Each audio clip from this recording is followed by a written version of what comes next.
अब एक विचार की यहाँ चिंता ये हो जाएगी, यज्ञ तो प्रायः हमको लगता है कहीं ना कहीं होते ही रहते हैं। रविवासरीय क्रम से रविवार यज्ञ होते हैं, और तब हम संस्थाओं का नाम नहीं लेना चाहते, वो भी अपने ही भाई बंधु हैं, किसी का तिरस्कार करना उद्देश्य नहीं है, परंतु शास्त्र की विधि के विरुद्ध जो भी यज्ञ होते हैं उन यज्ञों का फल आसुरी शक्ति के बढ़ाने में जाता है। बलि ने एक बार कहा, भगवान हमारा क्या होगा, हमको भोजन कैसे मिलेगा, स्वर्ग से आपने वंचित कर दिए। तो भगवान ने भागवत जी में कहा, विष्णु पुराण में भी ये बात आएगी, बोले जो वेद के विरुद्ध माने वेद विधान का उल्लंघन करके यज्ञ होगा, उस यज्ञ का फल बलि तुम्हारे दैत्यों को प्राप्त होगा। वैदिक विधि के अनुसार जो आर्ष परंपरा से यज्ञ होगा उसका फल होगा दैवीय संपत्ति की वृद्धि होगी, सात्विकता की वृद्धि होगी, सदाचार की वृद्धि होगी। पर वेद विरुद्ध यदि यज्ञ होगा, विधान के विरुद्ध यज्ञ होगा, तो उसका फल होगा तामसिक वृत्ति की वृद्धि होगी, हिंसा बढ़ेगी, राक्षसी प्रवृत्तियां शक्तिशाली हो जाएंगी। मात्र इतनी सी बात को ध्यान में रख करके कह रहे हैं, ये देख लेना जिस यज्ञ में माताएं बहनें आहुति दे रही हों, उस यज्ञ को चाहे कितने ही बड़े प्रसिद्ध महात्मा करा रहे हों, होते ना बहुत बड़े बड़े नाम होते हैं महात्माओं के, कोई जगत गुरु जी है, कोई महामंडलेश्वर जी है, आदिक आदिक होते हैं ना, किन्हीं के करोड़ों लोग हैं जानने और मानने वाले।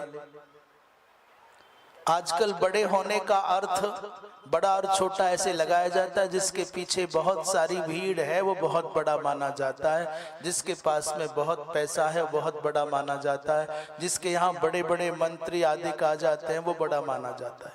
ऐसे ही चलन है ना पहचानने का कि कौन बड़े महात्मा है।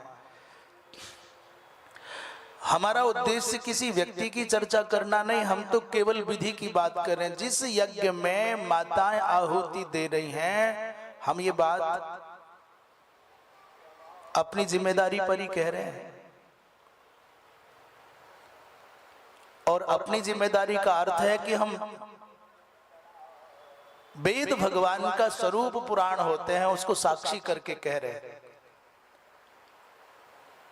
उस यज्ञ में, जिस यज्ञ में बहनें माताएं भी आहुति दे रही हैं, वो वेद की विधि का उल्लंघन है।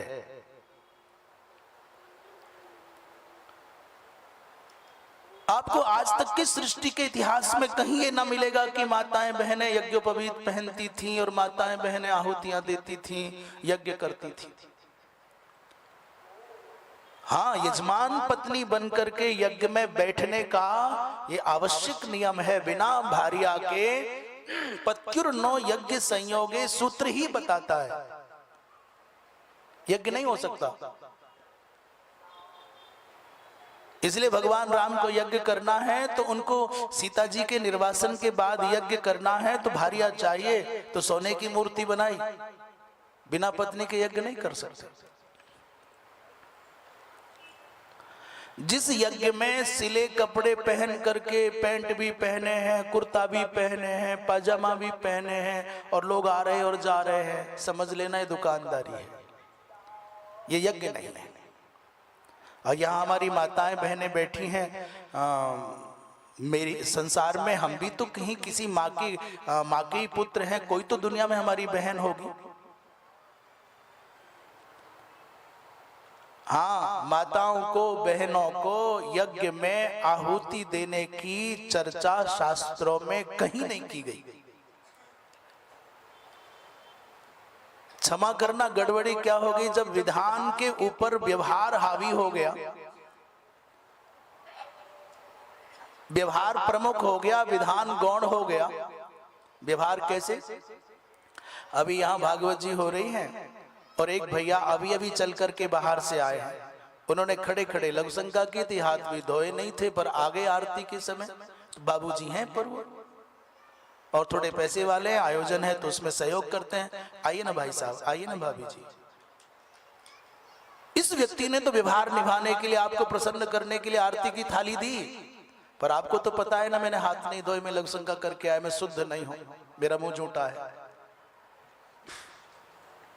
पूर्णाहुति है ना, आओ ना बहन जी, आओ ना माता जी, आओ ना, लो।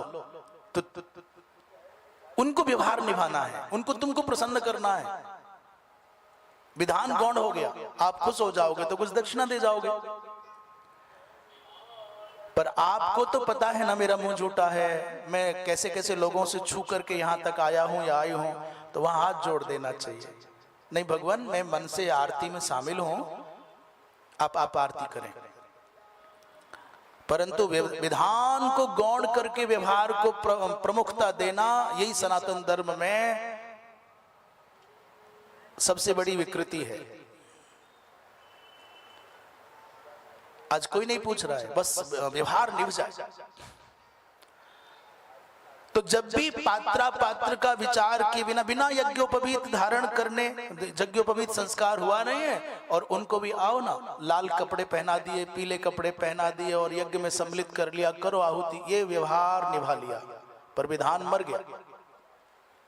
ये बात जरूर है कि विधान की ओर दृष्टि अधिक होती है, थोड़ा व्यवहार चूक जाता है, और व्यवहार की ओर बहुत दृष्टि होती है तो विधान मर जाता है। सनातन धर्म व्यवहार प्रधान नहीं, ये विधान प्रधान है। विधान की रक्षा होगी तो सनातन का संरक्षण होगा, आपका भी कल्याण होगा, सबका कल्याण होगा, प्राणी मात्र का कल्याण होगा। ऐसे यज्ञों में सम्मिलित होने से बचना चाहिए, और जहां पूर्ण वैदिक विधि के अनुसार ऐसे कोई संत, ऐसे कोई विद्वान दृढ़ता के साथ में खड़े हो जाए, नहीं हमको व्यवहार नहीं देखना, विधान की रक्षा करनी है, तो वहां मनोयोग से आपका एक कण भी लग जाएगा। तो हम यहाँ व्यासपीठ से भगवती माँ भागीरथी के तट से कह रहे हैं, आप करोड़ों करोड़ों उन मनुष्यों से अधिक श्रेष्ठ माने जाओगे जिनका यज्ञ से कोई संबंध नहीं है। आप कई बार, बहुत बार ऐसा माताओं को भी लगता है, उन भाइयों को भी लगता है, हमने सहयोग किया, हमने तिल दिया, हमने घी दिया, हमने इतनी दक्षिणा दी, और एक आहुति देने का अधिकार हमको नहीं है। बात अधिकार की है ही नहीं, बात अधिकार की नहीं है, बात है कि विधि का पालन है कि नहीं। आपके द्वारा दिए गए द्रव्य से यज्ञ हो रहा है, तो फिर आप भले ही साक्षात अपने हाथों से नहीं कर रहे, पर आपका ही यज्ञ है, उसका फल आपको मिलना ही मिलना है। ये नहीं है कि मैं हाथ से आहुति दूं तभी मुझे फल मिलेगा। हाँ, हमारा यज्ञोपवीत संस्कार हुआ है, हम मंत्रों का उच्चारण जानते हैं, मंत्रों का अर्थ जानते हैं, विधि का ज्ञान हमको है, तो हवन करना चाहिए, जरूर करना चाहिए। द्विज नहीं करेगा तो कौन करेगा। इसलिए जब कभी यज्ञ तो सर्वत्र होते हैं, परंतु परीक्षण कर लेना भावा कि यज्ञ भी विधि पूर्वक हो रहा है कि नहीं। तो यज्ञ का अन्यथा रावण भी यज्ञ करता है, मेघनाद भी यज्ञ करता है, वृत्रासुर के पिता त्वष्टा ने यज्ञ किया है, और इसी हरिद्वार में दक्ष ने भी यज्ञ किया है। यज्ञ तो दक्ष भी करता है, परंतु दक्ष के यज्ञ का विध्वंस करने की अनुमति भगवान शंकर दे रहे हैं। क्यों? बोले वहां वेद की विधि के पालन करने में कहीं अवकाश हो गया, त्रुटि हो गई। इसलिए यज्ञ हो तो वैदिक विधान के अनुसार होना चाहिए।